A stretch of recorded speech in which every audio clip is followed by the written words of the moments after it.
The hum of Hartsfield-Jackson Atlanta International Airport wrapped around Simone like a dull, constant heartbeat. She adjusted her hair for what felt like the 100th time, eyes flicking nervously toward the departure board. Flight DL242 to Phuket, Thailand, delayed by half an hour. Normally, such delays might frustrate someone, but not today. Today, she was focused, her mind consumed with the perfect execution of a plan that had been months in the making. Beside her, Aliyah, her 15-year-old daughter, was absorbed in her laptop, tapping at the keys with an intensity Simone had never quite seen. Her eyes were sharp, scanning lines of code and graphs, her forehead furrowed. "Mom, are you sure Dad will be happy?" Aliyah asked, her voice calm, almost too calm.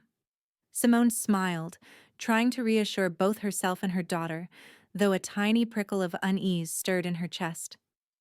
"Of course, baby. Daddy will be ecstatic. He's missed us so much since leaving for this trip." Aliyah didn't look convinced. There was a flicker of something, calculation, suspicion, in her eyes. Simone shook it off. Today was about family, about joy.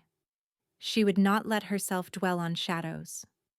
The flight was long, and as the plane cut through clouds over the Atlantic, Simone settled into her seat, closing her eyes for a moment and imagining the surprise.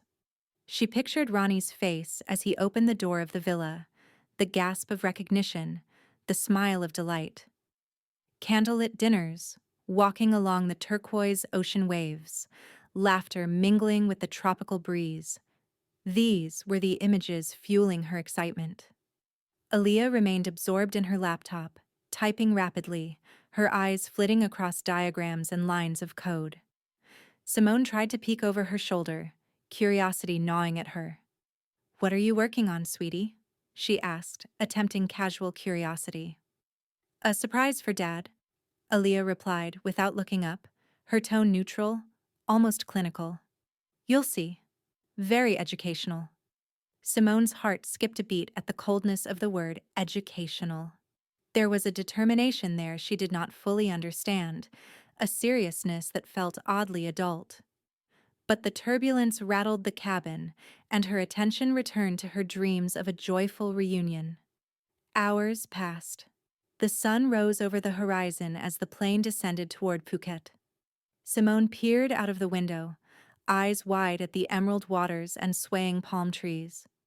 The air was humid and fragrant as they exited the terminal, filled with the scent of tropical flowers and exotic spices. Their taxi ride to the villa offered a panorama of temples, markets, and traditional Thai architecture, and Simone felt a swell of excitement. "This is going to be perfect," she whispered under her breath. "Ronnie will be so happy." Yet Aliyah remained silent, occasionally tapping her phone, eyes narrowed, frowning at something unseen.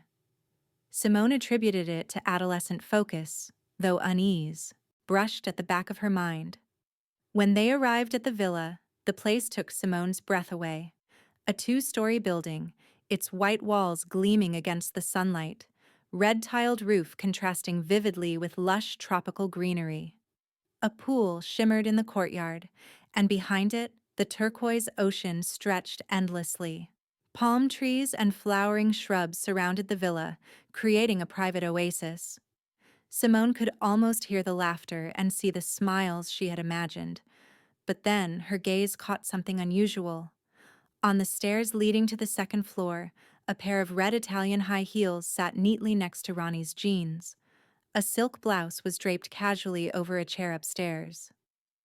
"Mom, maybe we shouldn't go up yet," Aliyah whispered, a strange undertone in her voice. "Why? What's wrong?" Simone asked, her excitement warring with a sudden prickling sense of dread. "Better. Just call Dad first," Aliyah said, her tone insistent, cautious. But Simone, too caught up in her joy, ignored the warning. She climbed the stairs, envisioning the door opening and Ronnie's delighted smile. Her heart pounded faster with each step. The hallway upstairs was silent, the air still except for the faint rustle of tropical wind through the open balcony doors. Simone's eyes scanned the luxurious interior: teak wood furniture, silk curtains, and local artwork. But then she saw the door to the master bedroom slightly ajar. A quiet, almost imperceptible hesitation gripped her chest. Something felt wrong. She pushed the door open and froze. On the enormous snow-white bed lay Ronnie, disheveled, his torso bare, sleeping, or pretending to sleep. And on the edge of the bed, dressed in sea-green silk pajamas, was Carissa, Simone's own sister. Her eyes widened in shock, her mouth opening and closing as if to speak, but no sound came out. Time seemed to stretch and twist. 18 years of marriage, love, and trust, the foundation of her life, shattered in one horrifying instant. Simone's knees buckled, her heart hammering as she struggled to breathe. Her sister, her husband, together, in her bed. Carissa's brown eyes mirrored her own, wide with panic and disbelief. Ronnie stirred, opening his gray eyes, shock etching his features. Words failed him, a mask of horror frozen across his handsome face. "Sim, this isn't what it looks like," Ronnie finally stammered. "Explain?" Simone's voice was raw, hoarse with betrayal. "Explain how my sister ended up in bed with my husband?" Aaliyah, calm and unflinching, tugged at her mother's hand. "Mom, let's go. We have nothing to do here anymore." Simone stumbled back, heartbroken, tears blurring her vision. The tropical air outside seemed suddenly cruel, mocking. Memories flashed through her mind: holidays with Carissa and Aaliyah, birthday parties, shared laughter, all now poisoned with the taste of betrayal. As they left the villa, Simone shakily called a taxi, barely able to speak. "Hotel. Any hotel," she murmured.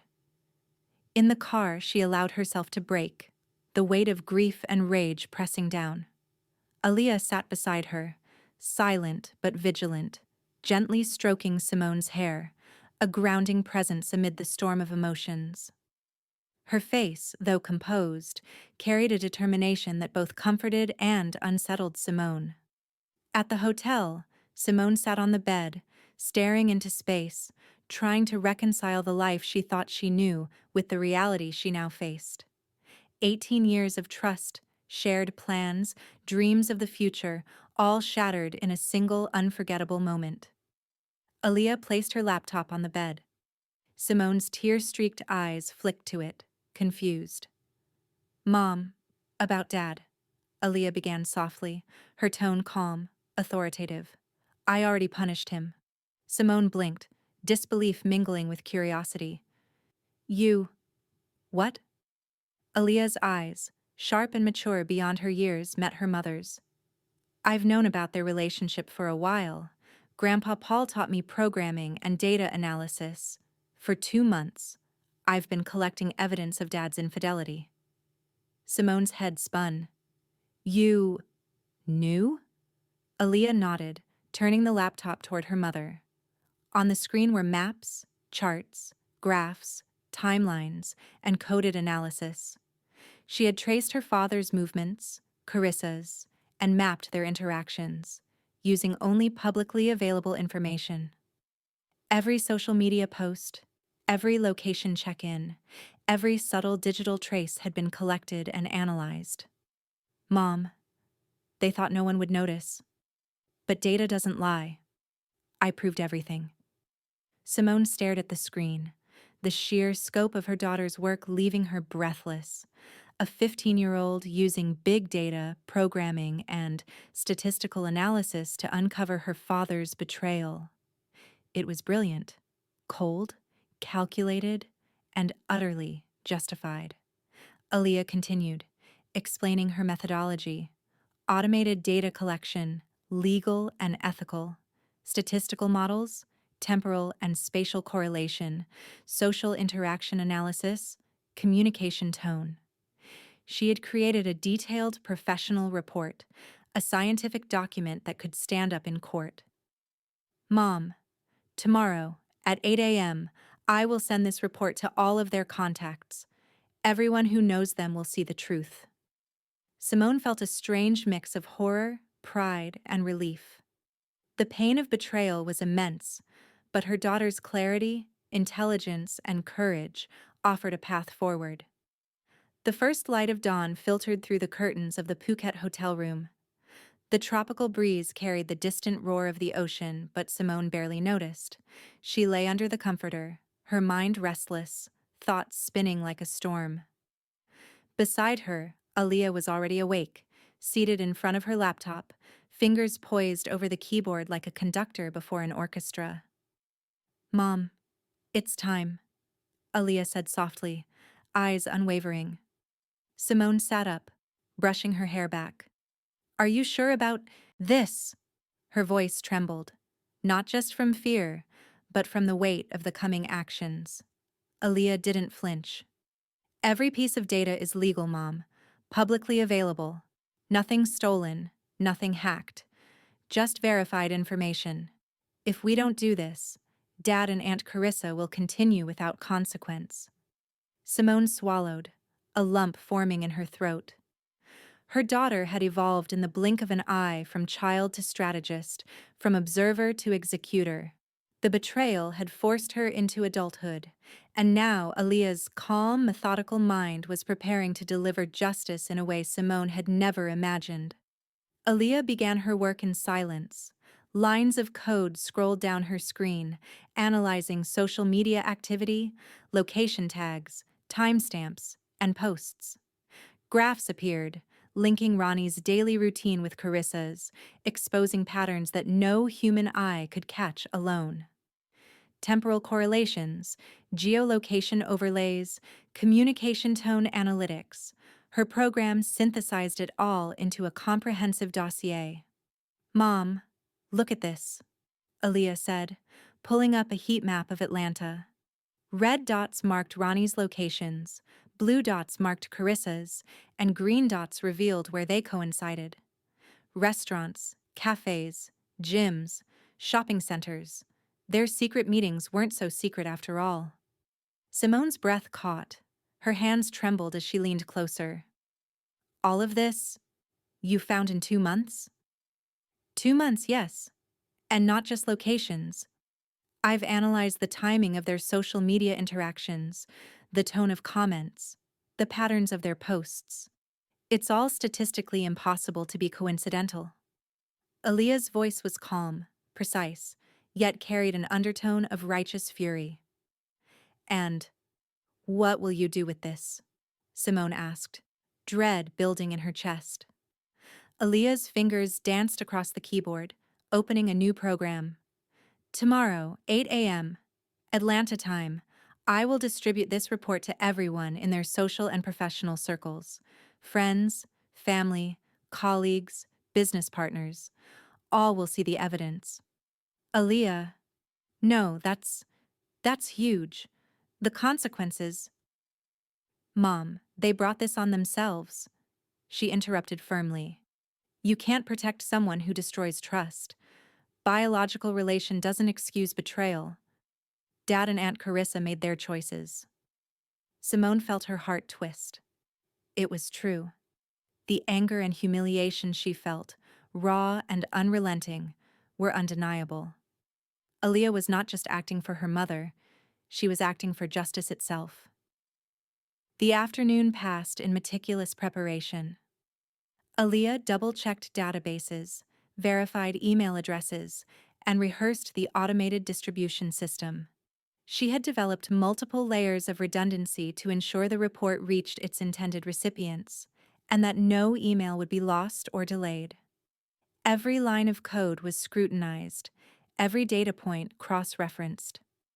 Meanwhile, Simone wandered the villa, her emotions a whirlwind of grief, anger, and awe. She thought of the 18 years of shared life, the birthdays, anniversaries, small moments that now felt poisoned. Yet, through the haze of despair, she found a strange comfort in Aaliyah's confidence. Her daughter had not only uncovered the truth, She had prepared a way to hold the betrayers accountable without breaking the law. "Mom, look at this," Aaliyah called, drawing Simone's attention. A new graph appeared, a predictive model estimating the speed and breadth of dissemination once the emails were sent. Within minutes, the report would reach hundreds. Within hours, thousands. The green dots of their previous secret meetings would become a web of public knowledge. "And everyone will see the conclusion?" Simone asked, her voice a mix of fear and anticipation. Aaliyah nodded. "Every fact, every graph, every statistic. The conclusion is inescapable. Systematic, covert interaction over months, inconsistent with the narrative they've presented to friends and family." Simone swallowed, her throat dry. It was cold. It was ruthless. And it was brilliant. Night fell, and the tropical island seemed to hold its breath. Aaliyah stayed at her laptop, refining graphs and adding clarifying notes. She included a section on social patterns and psychological observations, linking behaviors with consequences. Every post, every photo, every check-in was documented.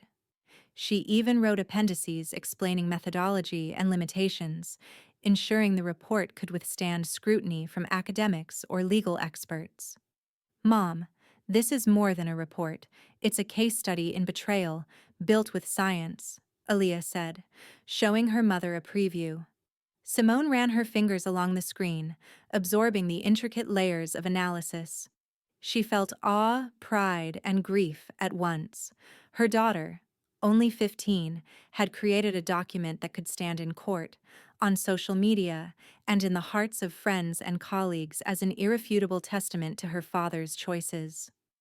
"Tomorrow," Aaliyah whispered, "justice will be served." Back in Atlanta, Ronnie and Carissa were oblivious to the storm brewing across the globe. Ronnie had checked into a hotel, far from the villa, nursing his shame and trying to plan damage control.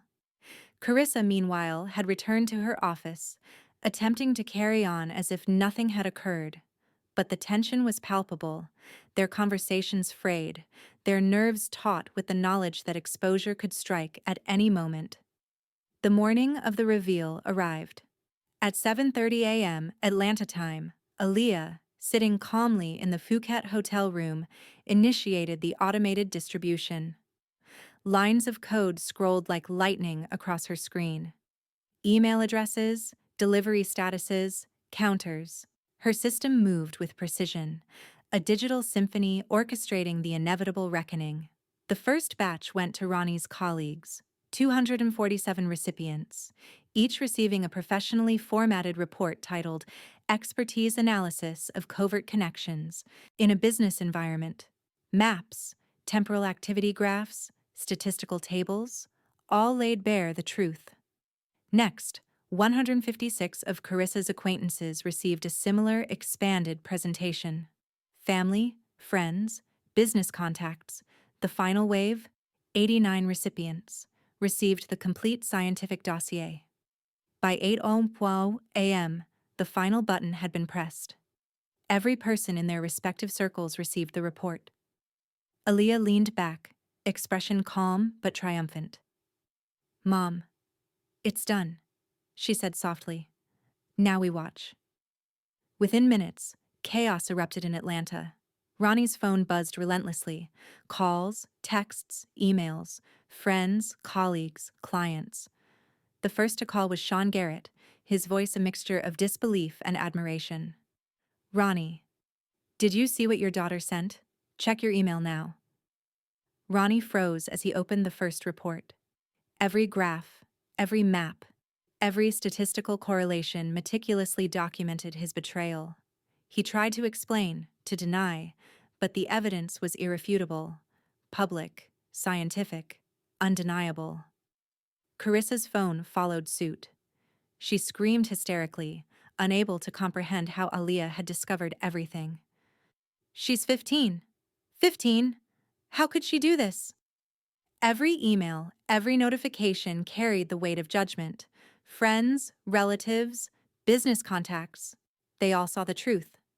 Disbelief, Condemnation and shock poured in from every corner. Social media began to buzz. The hashtag #HadDigitalJustice trended within hours.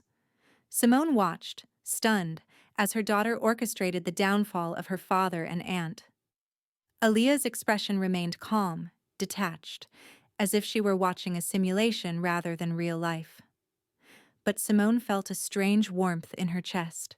The pain of betrayal was immense. Yes, but so was the satisfaction of justice executed with intellect and precision. "Mom, see?" Aaliyah said, pointing at the screen. Notifications flooded in. Science, logic, and data, these cannot be argued with. They tried to hide in plain sight, but data never lies. Simone nodded, tears streaming, a mixture of pride and sorrow filling her chest. You've changed everything, Aaliyah. Not just for us, but for everyone involved. The truth is out, and it can't be denied. Aaliyah smiled faintly. Yes, Mom. Now we start rebuilding. And now, we think about the future. The morning light in Atlanta was gray, rain misting the city streets. Ronnie sat alone in the hotel, staring blankly at his tablet. His once powerful world had collapsed in hours. $110 million in contracts evaporated. Colleagues, friends, and clients, everyone he had trusted, now looked at him with suspicion, anger, and contempt. Carissa, meanwhile, faced her own reckoning. At the car dealership, her boss had already issued her final termination notice, citing the incompatibility of her behavior with the family-oriented image of the company.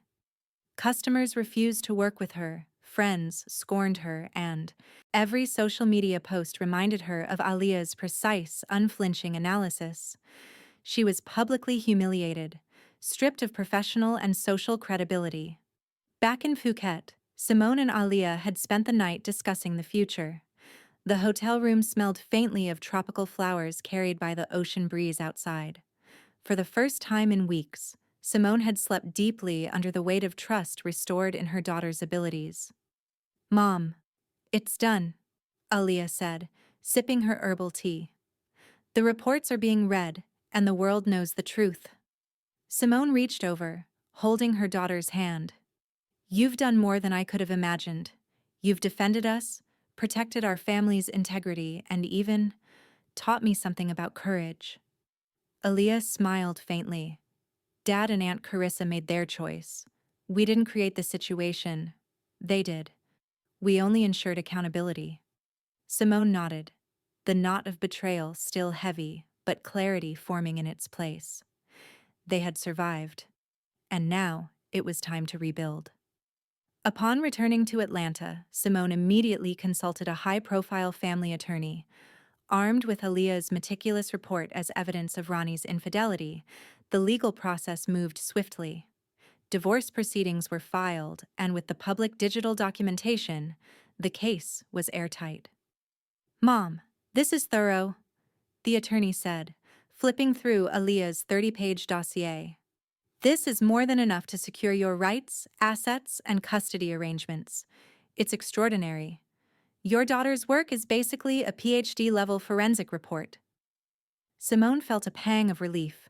For the first time, she felt a sense of control over her life.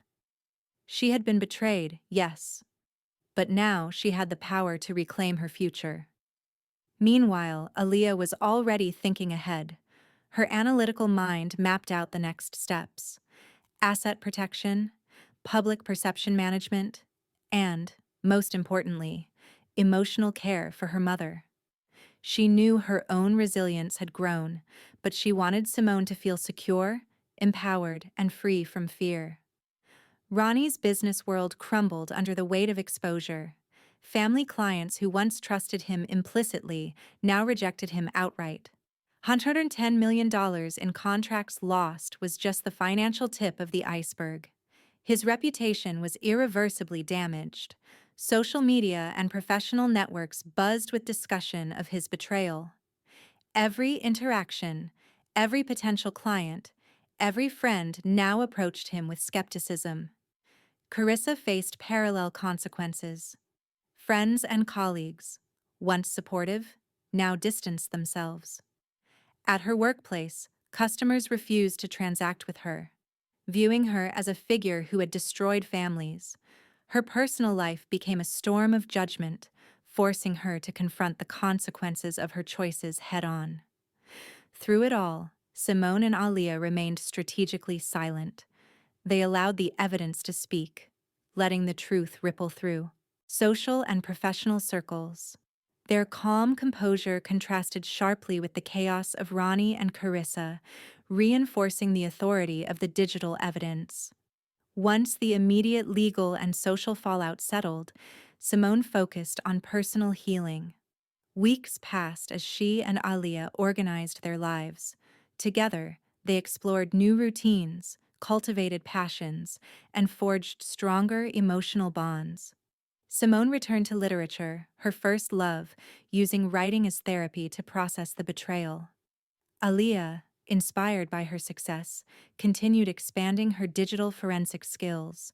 She experimented with AI analytics, data modeling, and systems design, always keeping a keen eye on ethical applications.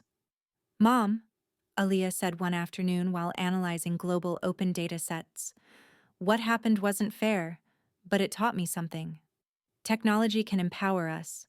It can be a shield for truth, even against those closest to us.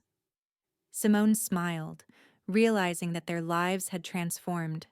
The betrayal that had once felt like an insurmountable mountain had become a catalyst for strength, independence, and ingenuity. Simone remembered Grandpa Paul's offer in Germany. 6 months earlier, he had suggested they move to Munich, citing opportunities with his longtime friend Frederick Zimmermann, a respected widowed engineer at BMW. With trust restored in her daughter and legal matters addressed, Simone decided it was time for a fresh start. The move was seamless. In Munich, Simone found a sense of peace and anonymity. The city offered new professional opportunities, a thriving cultural life, and a safe environment for Alia to nurture her extraordinary talents. Frederick Zimmermann welcomed them warmly, providing mentorship and guidance for Simone in professional and social matters. Alia enrolled in a specialized technology academy, quickly establishing herself as a prodigy in digital forensics and data science.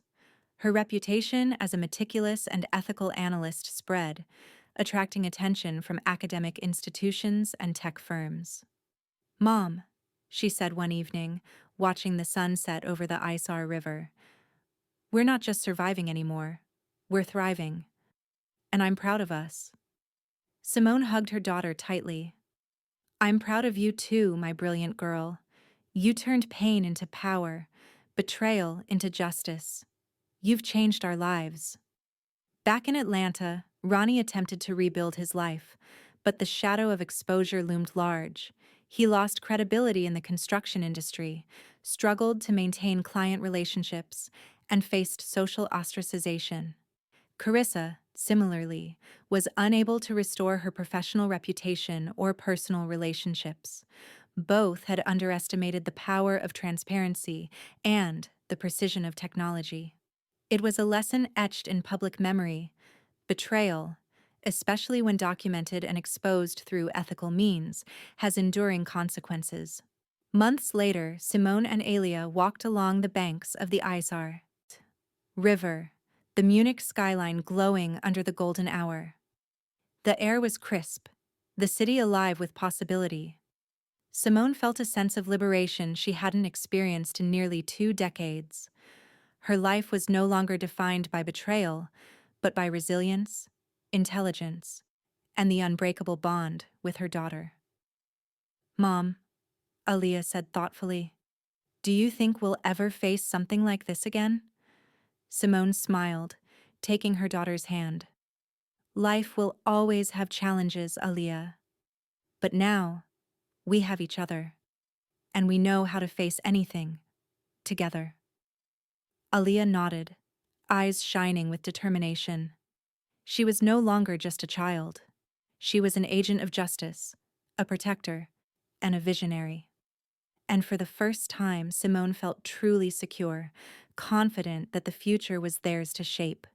As the river reflected the twilight sky, Simone and Alia walked forward, leaving behind the shadow of betrayal, moving toward a life defined by courage, intelligence, and the unwavering love of mother and daughter.